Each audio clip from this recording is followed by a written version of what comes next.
पागल लड़की कैसे बनी लेखक।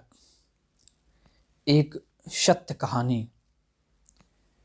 यह कहानी एक कल्पना मात्र नहीं है। यह एक ऐसी लड़की की सच्चाई है जिसने जीवन भर संघर्ष ही किया, जिसने अपनी ज़िंदगी को सफल बनाने के लिए अपने आप को समाज से झगड़ा किया। जबलपुर वह शहर है जहाँ पर उस लड़की का जन्म हुआ था। उसका नाम बड़े प्यार से रखा गया था, पूजा। पर कोई नहीं जानता था वह लड़की अपनी किस्मत में क्या लेकर आई है। जब वह 2 साल की हुई तो कोई भी बात को समझा नहीं करती थी। उसकी माँ हर दिन उस लड़की में परिवर्तन देखा करती थी। वह छोटी सी बच्ची के मुंह से माँ शब्द सुनने के लिए तरसा करती थी। पर उसकी माँ को यह नहीं पता था कि उसकी लड़की में कुछ कमी है। एक दिन अचानक से उस लड़की को दौरे पड़े और वह ज़मीन में लोटने लगी। यह देखकर उसकी माँ घबरा गई और भागकर डॉक्टर के पास ले गई। डॉक्टर ने चेक किया पर उस लड़की की परेशानी को समझ नहीं पाया और दूसरे डॉक्टर के पास भेज दिया। इसी तरह उसकी माँ ने कई डॉक्टर के पास जाकर अपनी बेटी का इलाज कराने की कोशिश की। सभी डॉक्टर यह बात समझ नहीं पाए कि बेटी को क्या हुआ है। वह लड़की बोल नहीं पाती थी, ना कुछ समझ पाती थी। माँ बड़ी परेशान हो गई थी।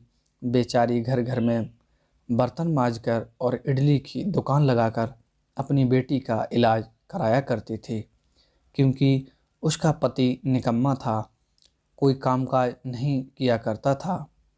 माँ ने हिम्मत नहीं हारी और फिर डॉक्टर के पास ले गई। डॉक्टर बोला, आपकी लड़की पागल है, इसे पागल खाने में भेज दो। माँ गुस्सा कर बोली, डॉक्टर साहब मेरी लड़की पागल नहीं है। और फिर वह वहाँ से घर चली आई। लड़की 4 साल की हुई। उसके स्कूल जाने का समय आ गया, लेकिन उस लड़की को दौरे पड़ना कभी बंद नहीं हुए। उसे स्कूल में भी दौरे पड़ जाया करते थे। वह ज़मीन भी लौटने लगती थी।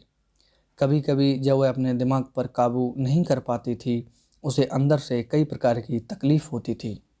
उसे स्कूल के बच्चे हमेशा परेशान करते थे। सीधी सादी भोली भाली सी लड़की, उसे क्या पता था कि उसके दिमाग में परेशानी है। हद तो तब हो गई जब एक दिन स्कूल की टीचर ने उसकी माँ को बुलाकर बोली, आपकी लड़की तो पागलों जैसी हरकतें करती है। उसकी माँ बोली, टीचर जी मेरी बेटी पागल नहीं है, वह बस बीमार है। पर स्कूल की टीचर कहाँ मानने वाली थी। उस लड़की को स्कूल से निकाल दिया गया। माँ परेशान रहने लगी। फिर दूसरे स्कूल में दाखिला कराया गया। वहाँ एक टीचर थी, बहुत अच्छी टीचर। उसने उस लड़की को पढ़ाने की जिम्मेदारी अपने ऊपर ले ली। कुछ समय बाद माँ को एक नामी डॉक्टर का पता चला। वह अपनी बच्ची को उस डॉक्टर के पास ले गई। डॉक्टर ने चेक किया और बताया कि आपकी लड़की पागल नहीं है। नाम बताओ जिसने इस लड़की को पागल कहा है। मैं इसे ठीक करूँगा, बस इसके पेट में एक पटार है जो धीरे धीरे इसके दिमाग में चढ़ने की कोशिश कर रही है, जिसकी वजह से इसको दौरे आते हैं। मैं इस पटार को निकाल कर नई तरीके से इलाज करूँगा। डॉक्टर की मेहनत सफल हुई।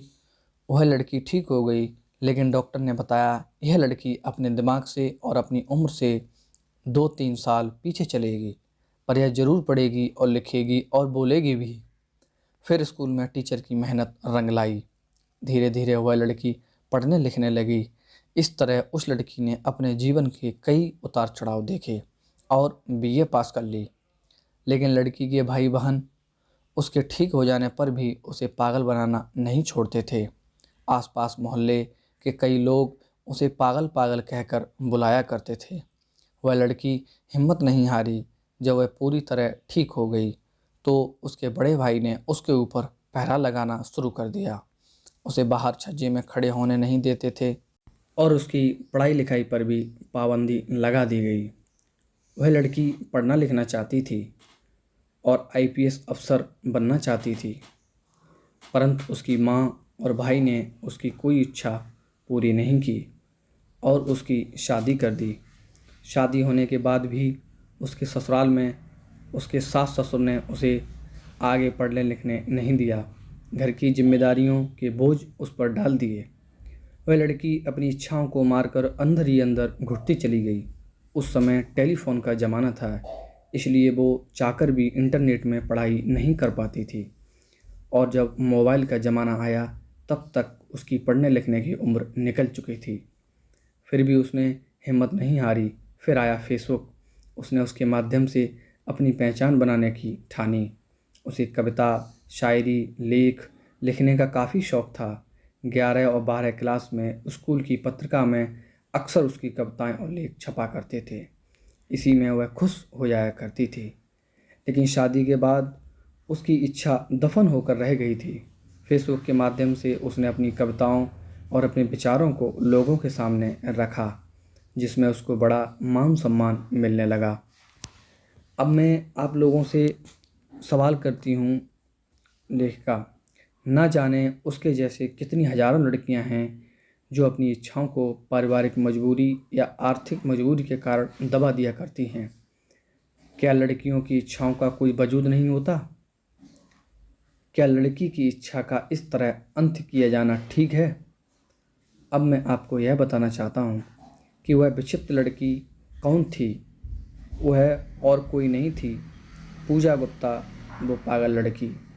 दोस्तों, आपको यह सत्य घटना पर आधारित कहानी अच्छी लगी हो तो चैनल को लाइक, शेयर, सब्सक्राइब करना ना भूलें, क्योंकि इससे हमें मोटिवेशन मिलता है। दोस्तों, आप अपना प्यार बनाए रखें तो हम इसी तरह से नई नई सामाजिक घटनाओं पर आधारित कहानियाँ लाते रहेंगे।